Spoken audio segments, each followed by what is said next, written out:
വൈശാഖൻ സാറും പോയി. പോകരുതേ പോകരുതേ എന്ന് എത്ര പ്രാവശ്യം കാല് പിടിച്ച് പറഞ്ഞതാണ്. ആ വിധി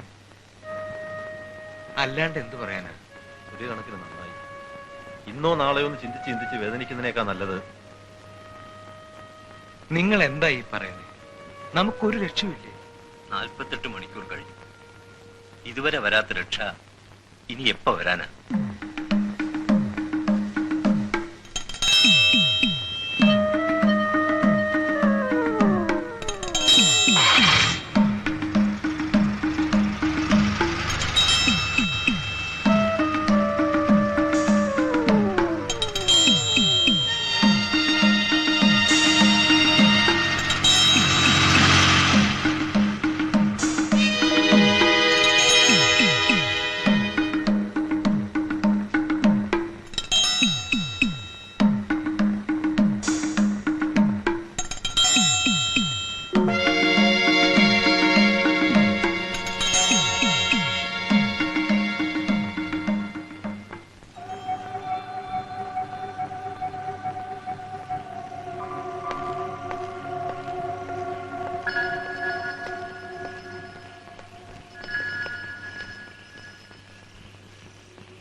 My name is Imran, Ali Imran. ബാക്കിയുള്ളവരോടെ ഞങ്ങൾ എല്ലാവരും ഒരുമിച്ചായിരുന്നു. രാവിലെ ഇവിടെ ഒരു ചെറിയ വഴക്കുണ്ടായി. അതിനുശേഷം അവർ ആണുങ്ങളെ മുഴുവൻ മാറ്റി. നിങ്ങളെ രക്ഷിക്കാനുള്ള എല്ലാ ഏർപ്പാടുകളും ചെയ്തു കഴിഞ്ഞു. അതിനുവേണ്ടിയാണ് ഞാൻ വന്നിരിക്കുന്നത്. ഇനി ഞാൻ പറയുന്നത് പ്രത്യേകം ശ്രദ്ധിക്കണം. നാളെ രാത്രി 8-നും 8:30-ക്കും ഇടയ്ക്ക് ഞങ്ങൾ ഓപ്പറേഷൻ ആരംഭിക്കും. അരമണിക്കൂറിനകം എല്ലാം തീരണം. എന്റെ ഇൻസ്ട്രക്ഷൻസ് കിട്ടിയാൽ മാത്രമേ നിങ്ങൾ പുറത്തേക്ക് വരാവുള്ളൂ. പുറത്തെന്ത് ബഹളമോ ഒച്ചയോ കേട്ടാലും നിങ്ങൾ ആരും പേടിക്കരുത്. ഇതൊരു ഗാഡ്ജറ്റാണ്. ഇതിന്റെ മോണിറ്റർ എന്റെ പക്കലുണ്ട്.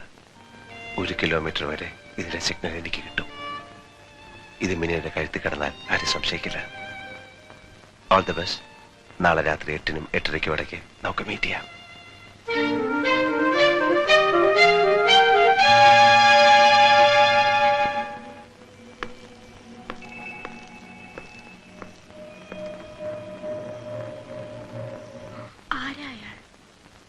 എന്താ പറഞ്ഞത്? പറയാം.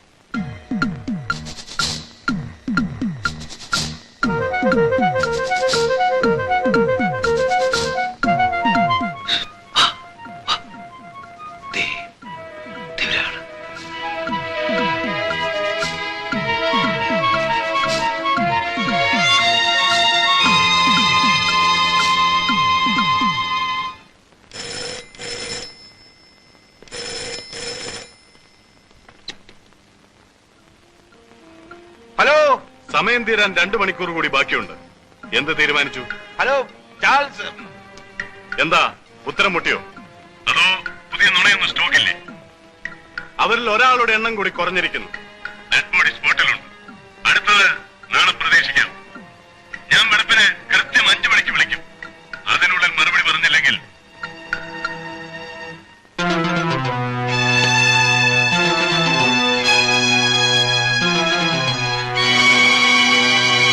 Incredible.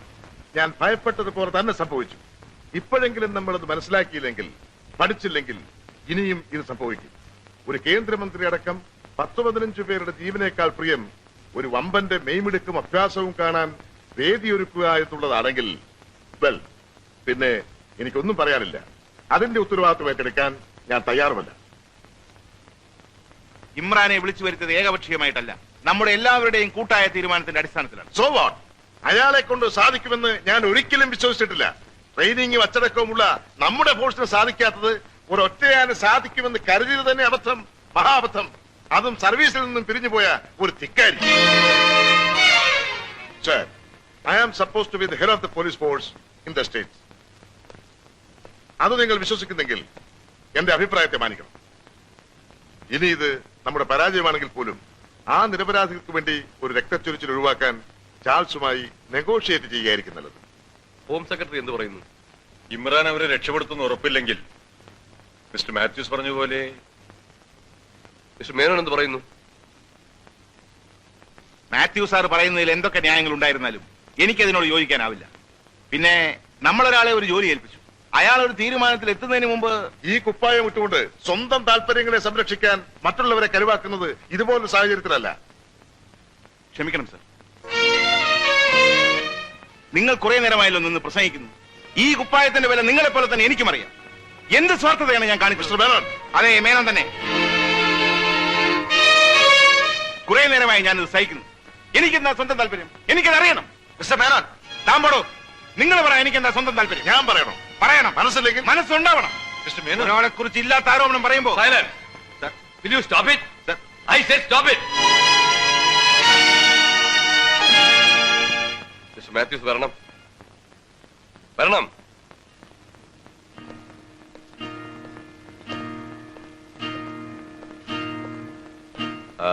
Mister Mathews,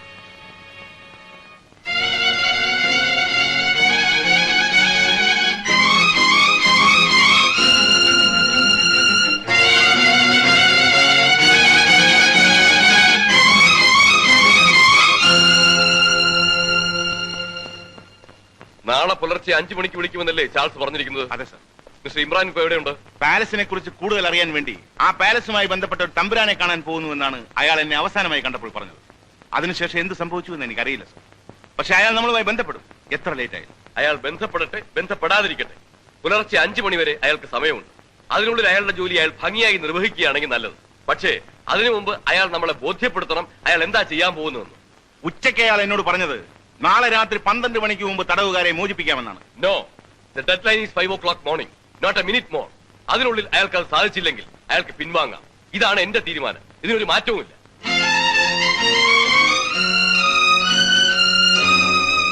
mister Menon, ചാൾസുമായി negotiate ചെയ്യാൻ നിങ്ങൾക്ക് ബുദ്ധിമുട്ടാണെങ്കിൽ 5 മണിക്ക് വയർലെസ് റൂമിൽ ഞാൻ കാണും.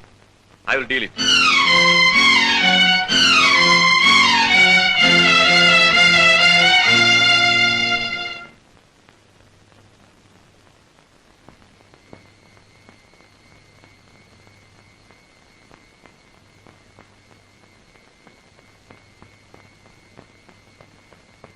സർ, ആ ഇരിക്കും.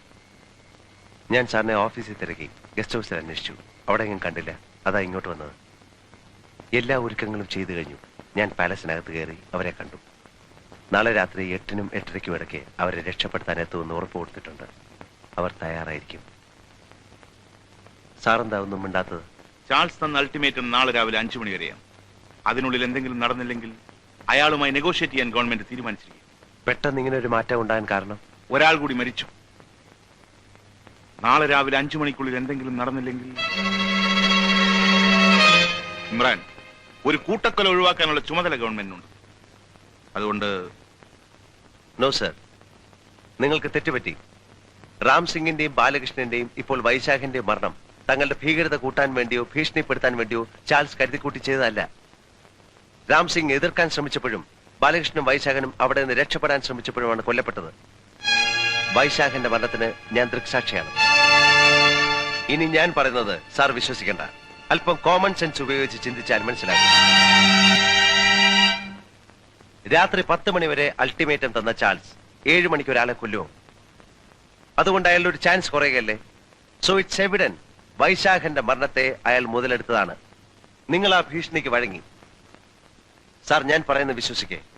ചാൾസ് ഒരു തീവ്രവാദിയൊന്നുമല്ല. He's just a criminal. അയാളുടെ ലക്ഷ്യം പണമാണ്. അതുകൊണ്ട് തന്നെ അയാൾ വെയിറ്റ് ചെയ്യും. രാവിലെ 5 മണിക്ക് ചാൾസ് വിളിക്കുമ്പോൾ അവനെ ഞാൻ ഡീൽ ചെയ്തോളാം. നടക്കില്ല ഇമ്രാൻ. അവരെല്ലാവരും കൂടി എടുത്ത തീരുമാനമാണ്. ഞാൻ ശ്രമിച്ചു നോക്കി, നടന്നില്ല. നാളെ രാവിലെ 5 മണിക്ക് മുമ്പ് നിനക്ക് അവരെ രക്ഷപ്പെടുത്താൻ കഴിയുമെങ്കിൽ നല്ലത്. പക്ഷെ നീ ഗവൺമെന്റിനെ ബോധ്യപ്പെടുത്തണം നീ അതിൽ വിജയിക്കുമെന്ന്. ഇല്ലെങ്കിൽ നിനക്ക് പിന്മാറും. ആർക്കും പരാതി ഉണ്ടാവില്ല. 48 മണിക്കൂറുകൾക്ക് മുമ്പ് നിങ്ങൾക്കിത് തോന്നിയില്ലല്ലോ?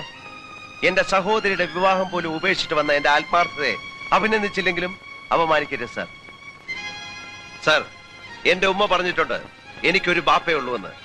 എനിക്കറിയാം ഞാൻ തുടങ്ങി വെച്ച ജോലി എങ്ങനെ പൂർത്തിയാക്കണമെന്ന്.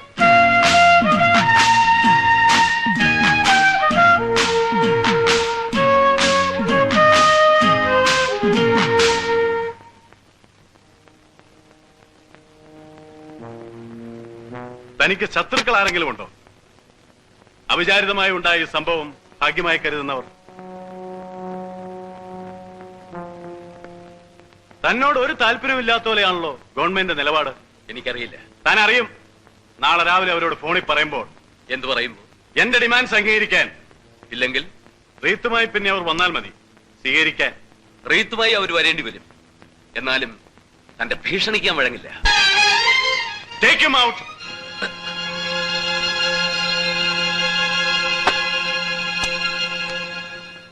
ഇതിങ്ങനെ ഒരു തീരുമാനമാകാതെ പോയാൽ 3 ദിവസം കഴിഞ്ഞു, 3 മരണമായി. എന്താ നിനക്ക് മടുത്തോ? ഇതിനൊരു പോംവഴിയേ ഉള്ളൂ. ഒന്നുകിൽ വിജയം, അല്ലെങ്കിൽ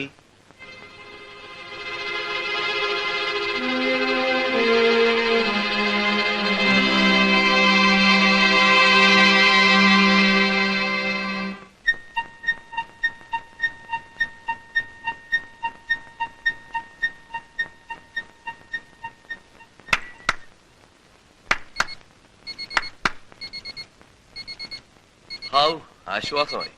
നീ ധൈര്യമായിട്ട് വയ്ക്കോ. ഏറ്റവും least and most powerful explosives വരെ ഡിറ്റക്ട് ചെയ്യാൻ ശേഷിയുള്ളതാണിത്. റോഹൻ, സംഗതി പാളിയാൽ നടക്കാത്ത കാര്യമാണെങ്കിൽ ഞാനിതിൽ ഇടപെടില്ലെന്ന് നിനക്ക് അറിഞ്ഞുകൂടെ? ഇനി സ്വല്പം മിനുക്കുമണി കൂടിയേ ബാലൻസ് ഉള്ളൂ. അതുകൂടി കഴിഞ്ഞാൽ ഞാൻ റെഡി. ഓക്കെ.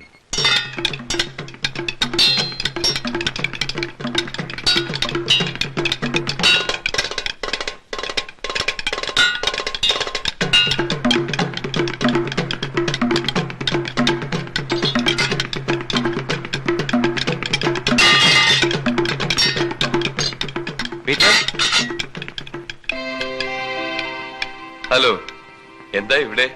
അത്യാവശ്യമായ ചില കാര്യങ്ങൾ പറയാനുണ്ട്.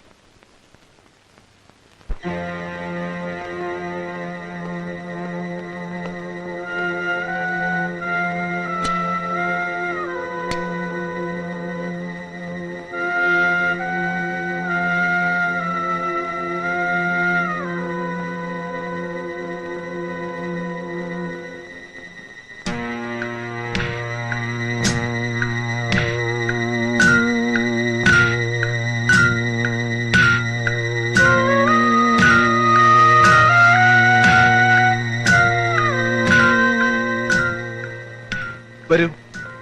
എങ്ങോട്ട്? ചാൾസിന് എന്തോ പറയണം.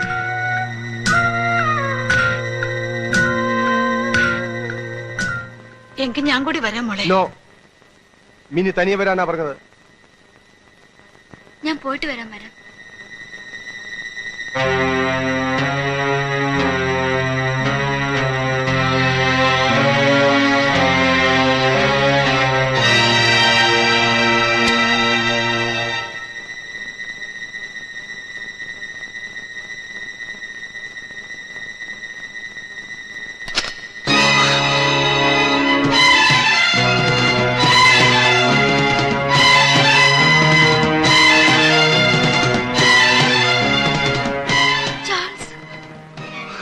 ഇന്ന് രാത്രി നമുക്കിവിടെ കഴിയാം.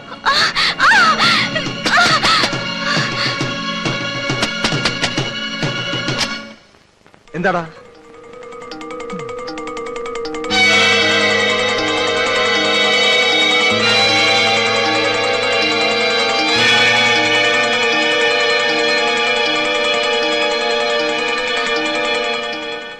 ഇവരെന്താ ഇവിടെ?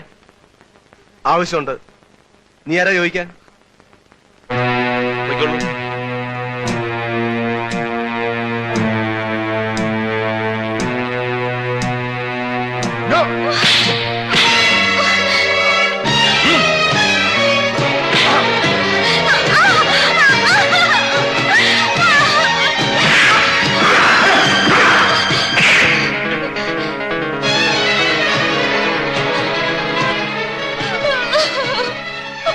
എന്താ മോളെ? മോളെ എന്താ?